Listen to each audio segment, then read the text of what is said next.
Hello, welcome to UPSC dreamer YouTube channel. இன்றைக்கி நம்ம எதை பற்றி பார்க்குறோன்னா, Byju's IAS history of modern India Bipan சந்திராவோட புக்கை ரிவ்யூ பண்ண போகிறோம். வாங்க வீடியோக்குள்ளே போகலாம். ஓரியன்ட் பிளாக் ஸ்வான் தான் பப்ளிஷ் பண்ணியிருக்காங்க.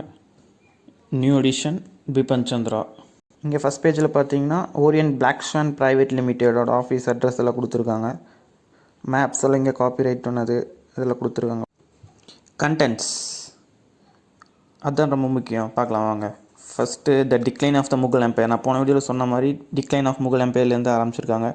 போன வீடியோ என்ன பார்க்கலன்னா அந்த டிஸ்கிரிப்ஷனில் லிங்க் ஆட் பண்ணுற போய் பார்த்துக்கோங்க. The decline of Mughal empire, Indian states and society in the 18th century. அது சொல்கிறாங்க. Decay of Mughal empire, Hyderabad அந்த கர்நாடிக், பெங்கால், அவாத், மைசூர், கேரளா, இந்த ரீஜனல் ஸ்டேட்ஸ் அதெல்லாம் சொல்லியிருக்காங்க. And Bangash, Pathans and Rohillas, Sikhs and the rise and fall of Maratha power, social and economic conditions of the people, education and social and cultural life. 18th century Indian ஸ்டேட்ஸில் எப்படி இருந்ததுன்னு சொல்லியிருக்காங்க. அப்புறம் திரும்பி பேக்கில் போகிறாங்க. அதாவது 1600 போய் 18th century முடிஞ்சது, திரும்பி 1600 போகிறாங்க. அதாவது யூரோப்பியன் பெனட்ரேஷன் அந்த பிரிட்டிஷ் கான்கொஸ்ட் ஆஃப் இந்தியா, எப்படி யூரோப் வந்தாங்க அதெல்லாம் பற்றி சொல்கிறது தான் இந்த chapter. The new pace in European Eastern trade, the growth of physical India's trade influence, the 1600-1714, the Anglo-French struggle, Warren Hastings, Wellesley Hastings, consolidation of British power. 1857 வரைக்கும் இந்த European penetration எப்படி இந்தியாவில் இருந்தது பற்றி ஒரு சாப்டர் கொடுத்துருக்காங்க. நைஸ்.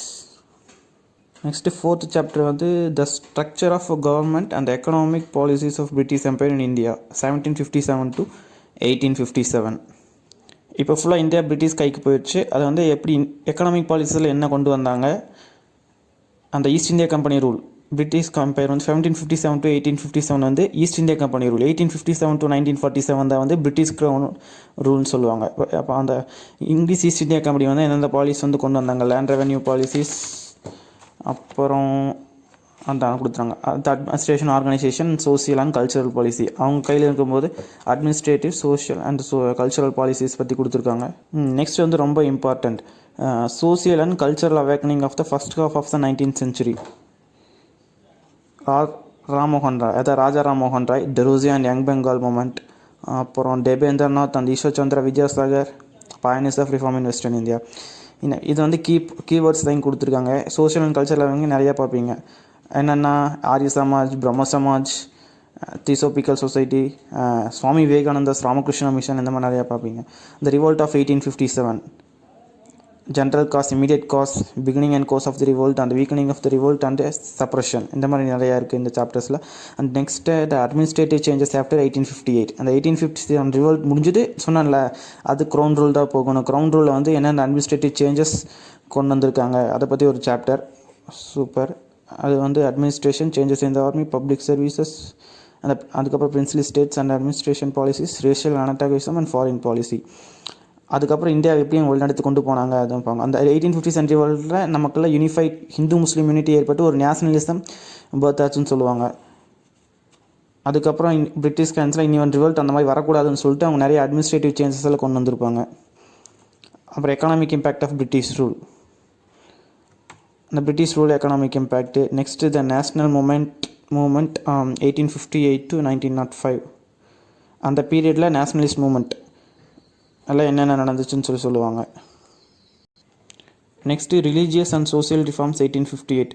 ரிலீஜியஸ் ரிஃபார்ம் மகாராஷ்டிரா அந்த ஒவ்வொரு இதுலேருந்து ரிலீஜியஸ் ரிஃபார்ம்ஸ்னு சொல்லுவாங்க. The nationalist movement 1905 to 18. The nationalist movement சொன்னல, அதாவது சுதந்திர, அதுதான் Swadeshi and boycott, the role of student, women, Muslims and masses, all in the aspect of movement. இந்த சாப்டர்ஸில் ரொம்ப இம்பார்ட்டன்ட் தனியாக சாப்டர் கொடுத்துருக்காங்க. The struggle of Swaraj 1990 to 27. அந்த பீரியடில் தான் வந்து நிறையா காந்திஜி வந்து ரிஃபார்ம்ஸ் கொண்டு வருவார். காந்திஜி எனக்கு தனியாக கொடுத்துருக்காங்க பாருங்கள். சத்யாகிரகா, ஜாலியன் வாலாபாக் மசர்லேருந்து ஸ்டார்ட் ஆகும். 1919 to 27 ஸ்ட்ரகிள் ஆஃப் ஸ்வராஜ் அந்த பீரியட். நெக்ஸ்ட் கடைசி chapter of the modern India, the struggle for Swaraj 1927 to 47. அந்த பீரியடில் struggle for Swaraj, last moments before the independence, national politics 1935. இதில் பற்றி தெளிவாக கொடுத்துருக்காங்க. சூப்பர். நெக்ஸ்ட்டு என்னென்ன புக்ஸ் இருக்குது ஃபர்தராக படிக்கணும், அதாவது நீங்கள் ஹிஸ்ட்ரி ஆப்ஷனாக எடுத்துருந்தீங்கன்னா புக்ஸ் ஃபார் ஃபர்தர் ரீடிங் என்னென்ன புக்ஸ்னு சொல்லி கொடுத்துருக்காங்களாமா.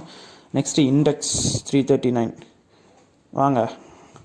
புக்ஸ் ஃபார் ஃபர்தர் ரீடிங் 335 வந்துட்டோம். புக்ஸ் ஃபார் ஃபர்தர் ரீடிங் இவங்க வந்து ஒவ்வொரு சாப்டருக்கும் ஒரு புக்ஸ் கொடுத்துருக்காங்க. European penetration of the British கான்குவெஸ்ட்னு பாருங்கள். அந்த முன்னாடி பார்த்தோம் ஒவ்வொரு சாப்டருக்கும் ஒவ்வொரு புக் கொடுத்துருக்காங்க. நீங்கள் ஹிஸ்ட்ரி ஆப்ஷனாக இருந்தால் அதெல்லாம் ரொம்ப யூஸ்ஃபுல்லாக இருக்கும். உங்களுக்கு புக்ஸில் தனியாக லிஸ்ட் போட்டு அவங்களே கொடுத்துருக்காங்க. நைஸ். என்ன பாருங்கள், ஒவ்வொரு இதுக்கும் தனித்தனியாக இருக்குது. Next index. இண்டெக்ஸ்னால் வந்து நீங்கள் ஒவ்வொரு வேர்ட்ஸ் இந்த ஹிஸ்ட்ரியில் படிக்கும்போது அந்த வேர்ட்ஸுக்குள்ள எந்தெந்த பேஜ் நம்பரில் அந்த வேர்ட்ஸு ஆட் ஆகிருக்குன்னு சொல்லிட்டு கொடுத்துருக்காங்க.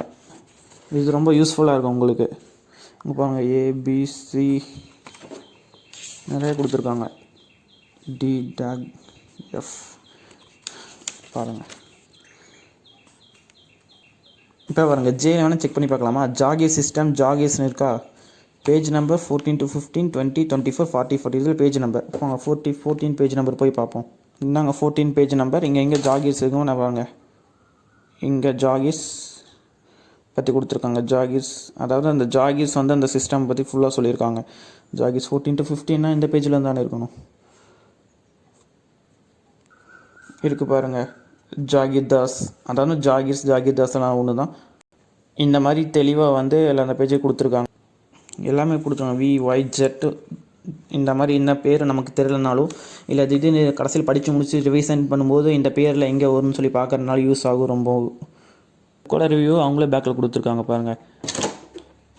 History of modern India presents an authoritative overview of the historical period of known as British India. It moves away from a largely political narrative to offer an explanation of conditions in 18th century India that helped the British East India Company establish its rule. Important insights into the primary aim of the colonial rule, the economic exploitation of India through trade and investments, a detailed account of the nationalist movement, and introduction to significant freedom fighters.